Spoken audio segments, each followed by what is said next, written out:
It's extremely exciting. In my lectures, there are always young people in the audience, and they always want to know when they're bringing it back, And I always say, I don't think ever. I think NASA, they realizes that they have two marks, so to speak, but somehow they can be made to coexist.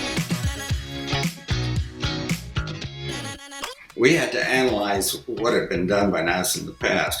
Finally, we realized that we had to have a unifier, something that was very strong to hold it all together. So over the process of working on it, over the first month, I think we got simpler and simpler with our solutions so that it would work miles away on a T-38 or a rocket or a space shuttle.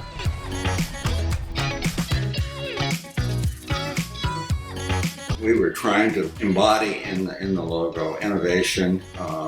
The organization still had aeronautics as well as space, and so that you see a kind of nose cone design inside of the A's and propulsion, kind of upward thrust. Great simplicity, but still movement. Roger, roll, Discovery. The term worm came out of Florida in a newspaper down there, and it was meant to be derogatory, and I personally thought it was very derogatory. And eventually, over the years, the worm became a term of endearment, but it wasn't meant that at all in the beginning. When they started producing apparel a couple of years ago, they found out how young people in particular really like this program, and so they've allowed it to kind of come back to life on its own.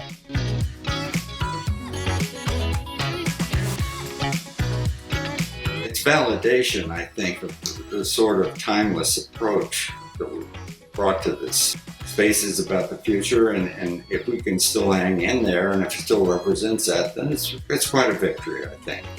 Aesthetics aside, the goal was to do that, to hold up for decades, and apparently it's got better legs today than it did then.